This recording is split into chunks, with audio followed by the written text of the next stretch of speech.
अगले श्लोक में लिखा तन्मे भवान खलवृत पत्रंग जाया माता पितृ भवतोत्र विभो विदोही। मुझे ससुपाल लेने के लिए आ रहा है, उसको गीदड़ कहा माने, लेकिन शिकार सिंह की है, यह है शेर की शिकार है। कहीं गीदड़ मुझे उठा करके ना लेकर के चला जाए। मृग पतेर बल सम्मुवाक्षा, मृग सियार ने उठा करके लेके चला जाए। इसलिए प्रभु आप पधारिए। मेरे यहां का एक नियम है, अंतःपुरात्र श्रीमान हिंद बंधुस्तावहो कथमतियावद्वाभ्यम। हमारे यहां गौरी की पूजा होती है विवाह से पूर्व। मैं मंदिर पूजा के लिए जाऊं भगवान, उस समय आप वहां से पधारना, और मैं अपनी तरफ से तुम्हारे साथ आने वाली नहीं हूं। मेरे माता पिता का आदेश है, भैया मुझे गीदड़ों के हाथ देना चाहता है। इसलिए भगवान मैं जैसी पूजा से निवृत्त हूं, आप मुझे उठा के रथ में बिठाना। और यह ध्यान रखना, यदि तुम नहीं मिले, जन्म जन्म तक कितने भी बार मुझे मरना पड़े, जन्म लेना पड़े, मैं विवाह हम किसी और के साथ नहीं करेंगे। बिल्कुल पार्वती जैसी आवाज बोल दी।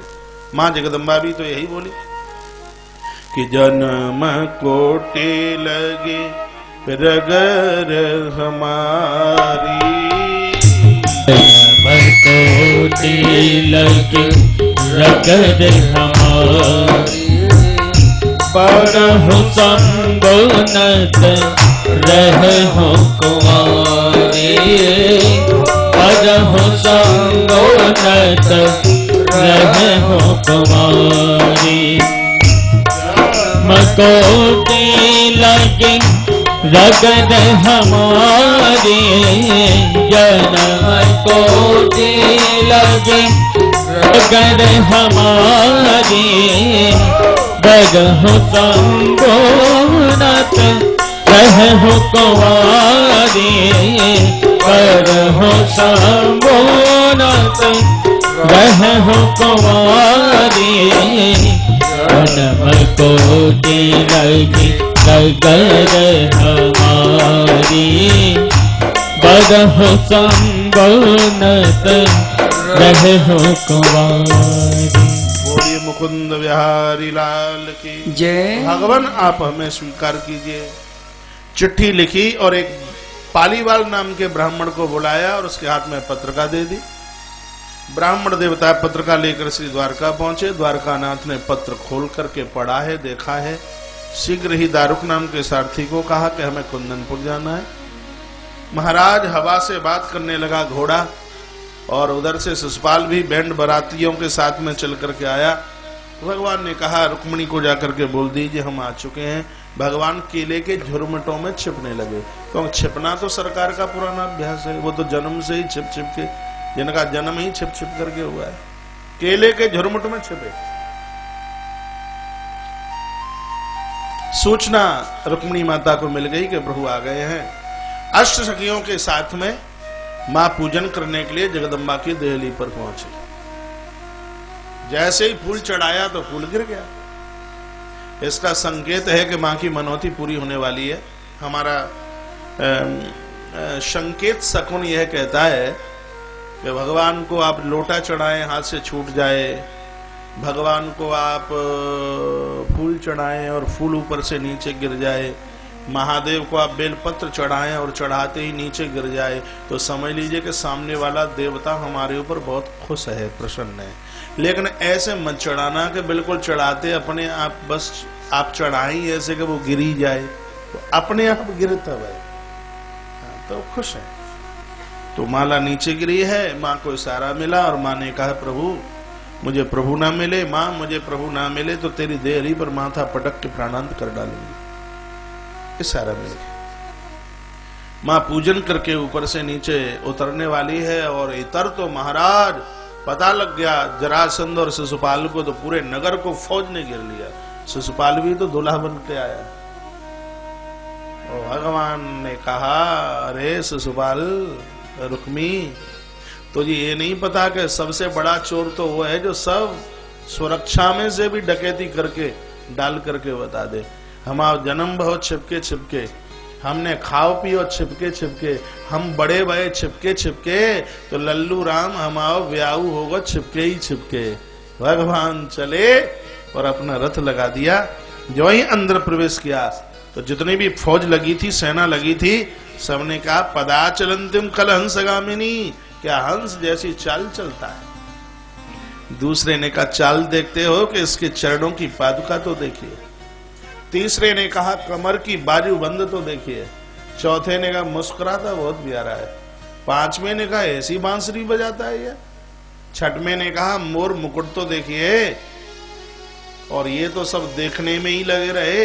इतने में हमारे भगवान ने रुक्मिणी मैया को उठाया, रथ में बैठाया।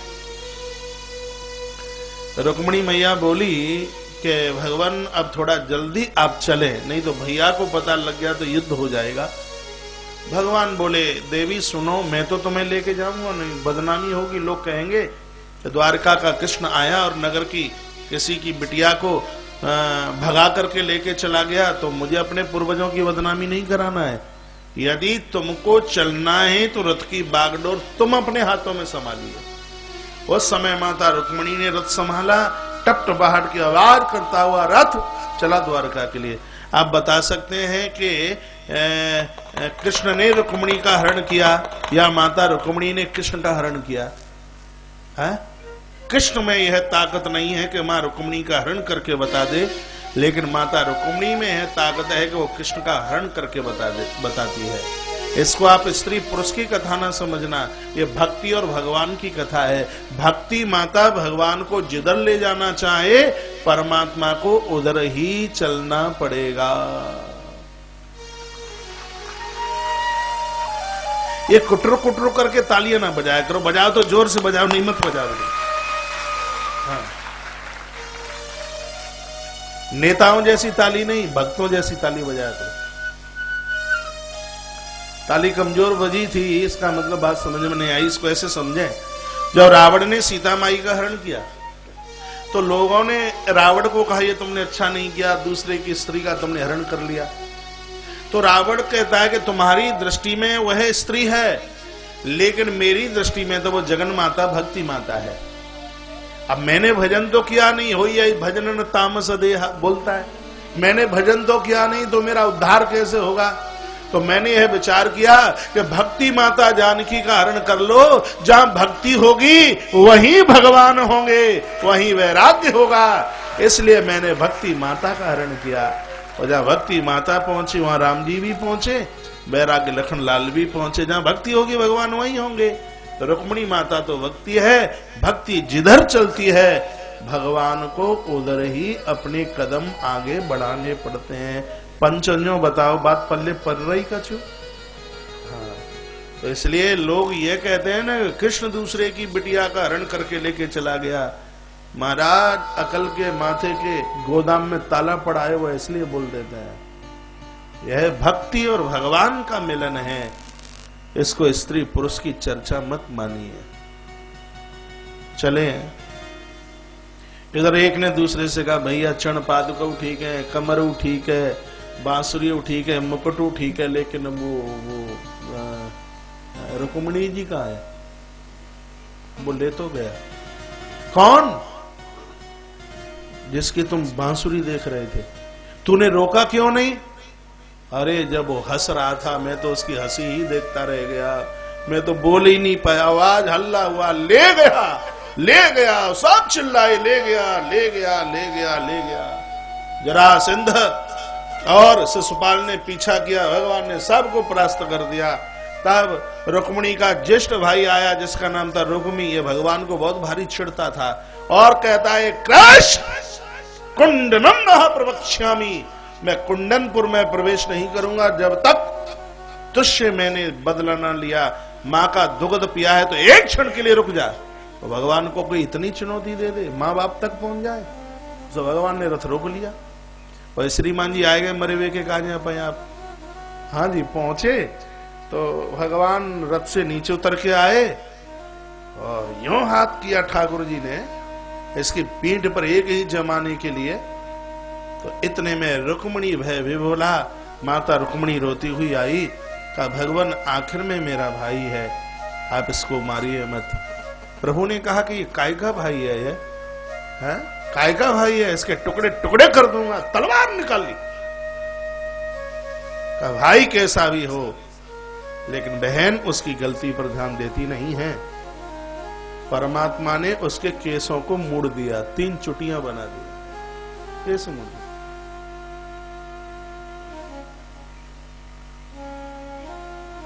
हाथ बांध दे पीछे न्यो,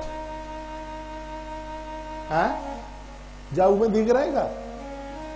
अच्छा तो हाथ बांध दे, लला और कछु करें थे आई संग, बोलती बंद है गई। रुक्मिणी महारानी को भगवान ने अपने रथ में बिठाया। अब यहां से भगवान रथ लेकर के चले गए। इस जगह से ठाकुर जी ने यहां से रथ स्वीकार किया है। टपटपाहट की आवाज करता हुआ रथ चला। रुक्मी शर्म के मारे गांव नहीं गया। फिर इसने रास्ते में एक नगर बसाया जिसका नाम है भोजकट नगरी। वो कथा आगे की फिर महाभारत में आती है। भोजकट नगरी। लेकिन भाई तो इतना लाडला होता है, इतना सब कुछ हुआ, फिर भी रथ में माता रुक्मिणी रोती हुई और अपने भैया की तरफ ही मुंह करती हुई, भाई के ऊपर से निगाह नहीं उठती। दिखाओ एक बार रुक्मिणी मैया को, तो रथ में दिखाओ। कृष्ण की तरफ देख रही है कि भाई की तरफ देख रही, बताओ तो। हा? दिखाओ फोटो, फिर मैं देखूं कि कथा जो बोलती है आप वही दिखा रहे हो, कुछ और दिखा रहे हो। नहीं, इससे पहले का दिखाओ फोटो, और दिखाओ पहले का, और इसके बाद का।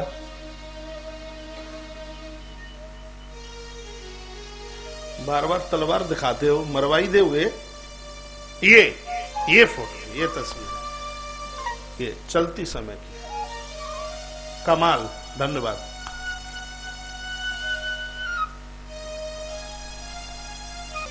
विश्वकर्मा ने सुंदर सा मंडप बनाया। रुक्मिणी माता के पिताजी और माताजी कन्यादान करने के लिए श्री द्वारका आए। डोंगरे जी महाराज ने तो अपने प्रवचन में कहा है कि मां तो यशोदा भी नंद बाबा के सहित कन्हैया के विवाह में पदार्पण होता। सहेलियों ने माता रुक्मिणी के हाथ पर मेहंदी लगाई, श्रृंगार किया। एक कड़ी गाले, पता लगे कि भगवान का विवाह हो रहा है। एक कड़ी पता तो लगे कि भगवान का विवाह हो रहा है। आओ मेरी सखियों मुझे मेहंदी लगा दो, मेहंदी लगा के मुझे ऐसी सजा दो, मुझे श्याम सुंदर की दुल्हन बना दो, मुझे श्याम सुंदर की दुल्हन बना दो।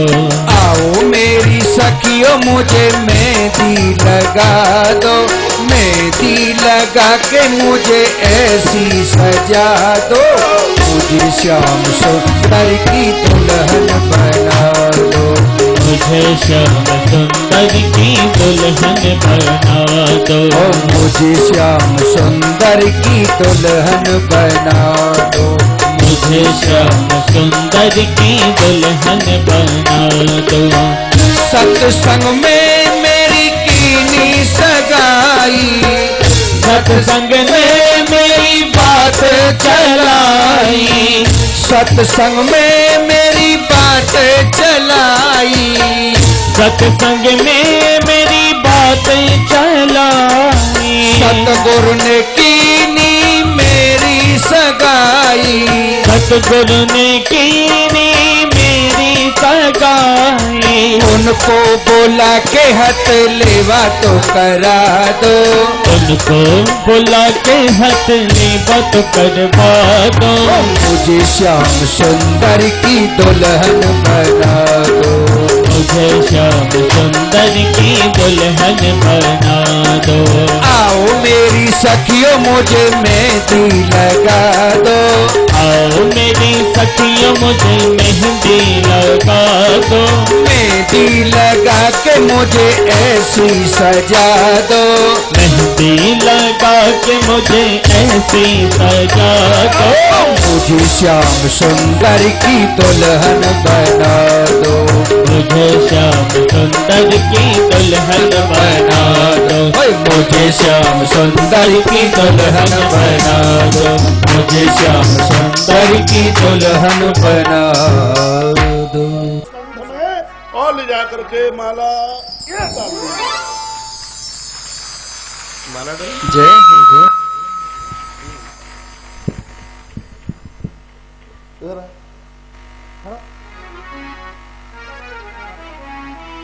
जब मैया रुक्मिणी ने माला डाली भगवान कृष्ण के हाथ गले में, और तब भगवान श्री कृष्ण ने भी सुंदर सी माला लेकर के मैया रुक्मिणी, जय हो जय हो जय हो जय हो। बोलिए रुक्मिणी रमण भगवान की। विवाह संपन्न हुआ। इस कथा में मैं निवेदन करना चाहूंगा, जिनके बेटे बड़ी आयु के हो रहे हैं और उनको अभी बढ़िया सी कोई बहू मिली नहीं है, बेटियों के लिए घर और वर नहीं मिला है, मैं भगवान के चरणों में मैं प्रार्थना करूंगा बेटियों को सुंदर सा घर वर और बेटों को बढ़िया सी दुल्हन मिले। यह इस कथा का एक रूपक है। देखो, यदि घर में बच्चे बड़े हैं और विवाह अभी समय से हुआ नहीं है, या तो रामायण में वो राम महोत्सव पढ़े, या भागवत में हुए रुक्मिणी मंगल की कथा पढ़े। ये सिर्फ कथा ही नहीं है, जीवन का समाधान भी है। विवाह संपन्न हुआ, सब देवता लोग अपने अपने गृह घर के लिए चले गए हैं। समय आने पर माता रुक्मिणी ने एक बच्चे को जन्म दिया। लापरवाही इतनी हुई थी कि बच्चे को बैठा दो। लापरवाही इतनी हुई कि एक सम्रासुर नाम का दैत्य आया और प्रसूतिका घर में से ही उस बच्चे को उठा के लेके चला गया और समुद्र में ले जाकर के फेंक दिया। पुरानी बातें हुआ करती थी, घर में बच्चों का जन्म हुआ करता था, लोग आते थे तो खांस करके आते, कंडा जला करके कोई आता था, उसके ऊपर ऐसे कुछ डालते थे, उसमें से गंध आती।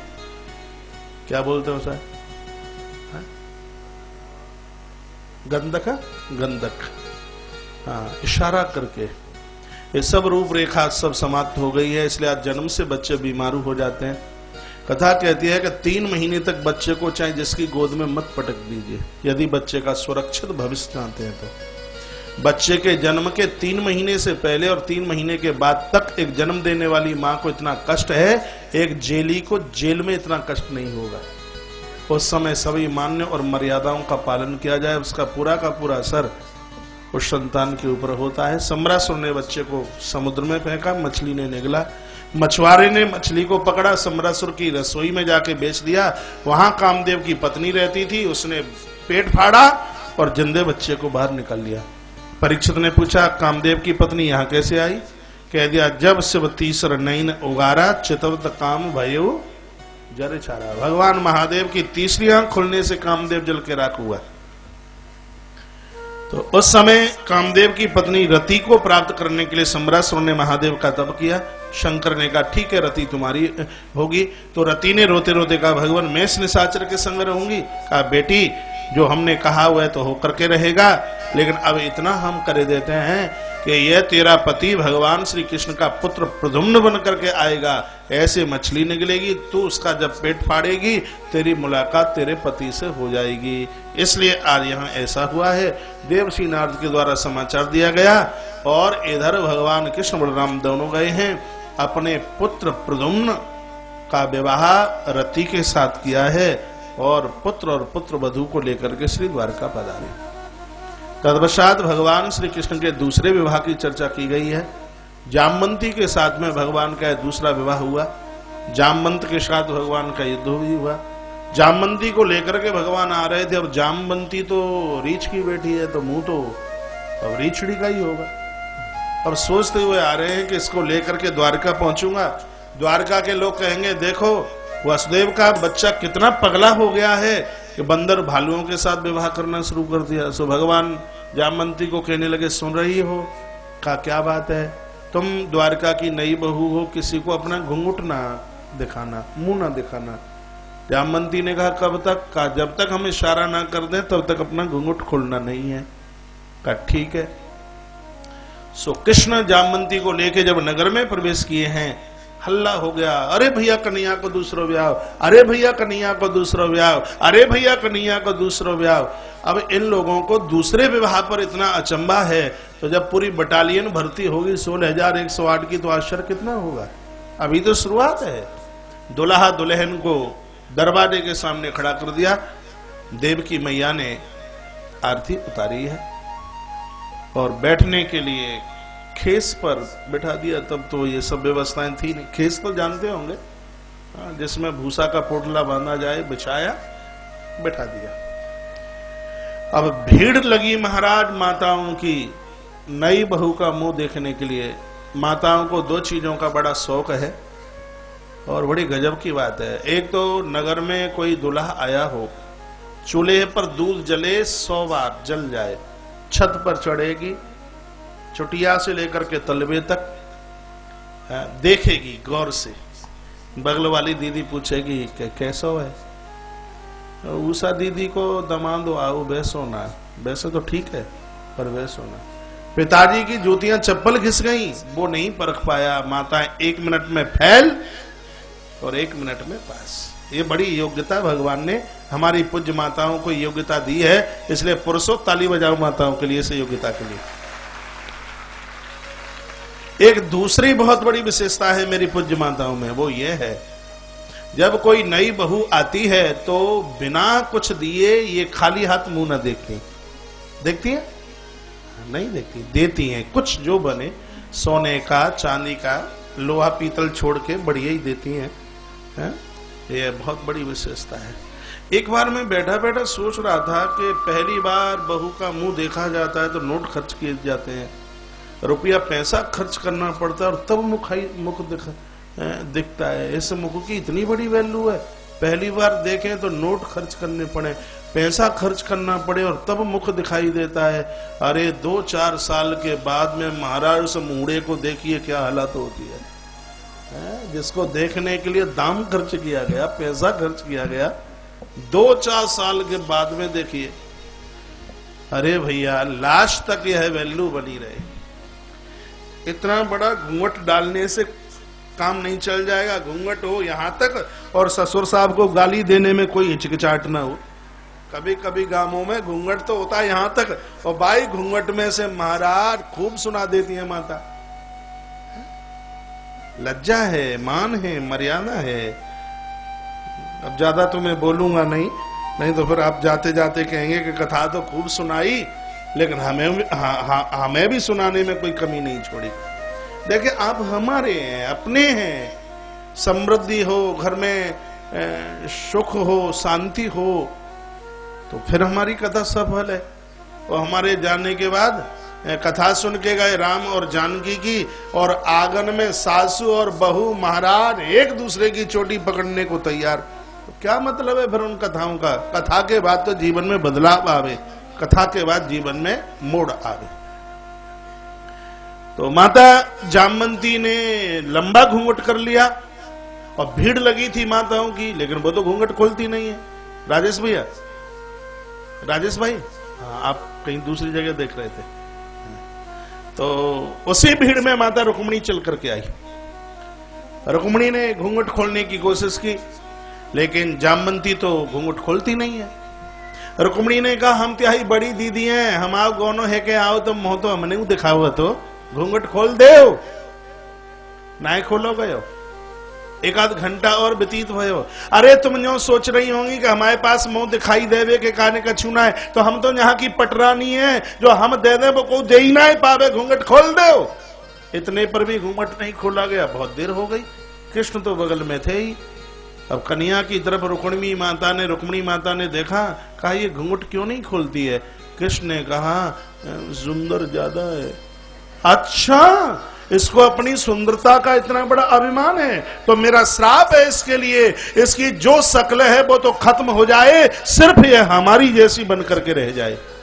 देखो रीछड़ी का मुंह गायब अब तो जामवंती की शक्ल बिल्कुल सेम टू माता रुक्मिणी जैसी हो गई। ऐसा लग रहा था एक ही अम्मा के पेट से दोनों जन्मी है, बिल्कुल सगी बहन।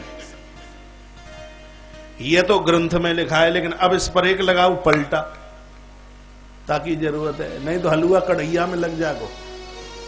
इसका पलटा यह है कि जामवंती है जीव और रुक्मिणी माता है भक्ति।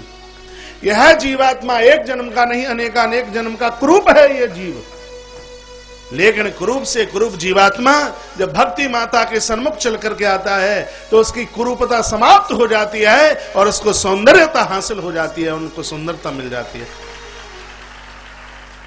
ताली कमजोर, सुंदर कौन है? मैं कहां पीछे छोड़ने वाला हूं। रामचंद्र मानस उत्तराखंड देखिए, गोस्वामी तुलसीदास जी महाराज सुंदरता की परिभाषा बताते हैं। सुंदर कौन है? कह दिया कि सोई सुंदर सोई सुभग शरीरा, सोई सुंदर सोई सुभग शरीरा, नर तन पाए भजन रघुबीरा, नर तन पाए भजन रघुबीरा, सोई सुंदर सोई सुभग शरीरा, नर तन पाए भजन रघुबीरा, सोई सुंदर सोई सुभग शरीरा, नर तन पाए भजन रघुबीरा, नर तन पाए भजन रघुबीरा। बहुत प्यारी चौपाई है रामायण की। सोई सुंदर सोई पावन सोई सुभग शरीरा, नर तन पाए भजय रघुवीरा। मनुष्य शरीर धारण करके जिन्होंने भगवत आराधना की है वही सुंदर हैं, वही पवित्र हैं, वही पावन हैं। विवाह दूसरा संपन्न हुआ प्रभु का। अगला विवाह कालेन्द्री मित्र बिंदा च सेव्यम नाग्नजितिम सतिम अन्याशा व्यागतायास्तु वासहस्रंग मंडनादिवी। अगला विवाह सत्यभामा कालेन्द्री मित्र बिंदा सेव्या नाग्नजिति आदि आदि, यह भगवान के प्रमुख 8 विवाह हुए। भुर नाम के दैत्य को समाप्त करके भगवान ने 16,100 राजकुमारियों को बाहर निकाला। संतों के कहने से भगवान ने उनका भी वर्णन किया, इसलिए कुल मिलाकर ठाकुर जी के 16,108 विवाह हुए। पुरुष लोग बताइए कितने हुए? 16,108। ये बात तो याद रहेगी और भले ही कुछ याद ना रहे। कभी कभी तो आज के युवान भाई लोग कह देते हैं जब उसने 16,108 करे फिर हमें दोष क्यों है? भगवान ने हाथ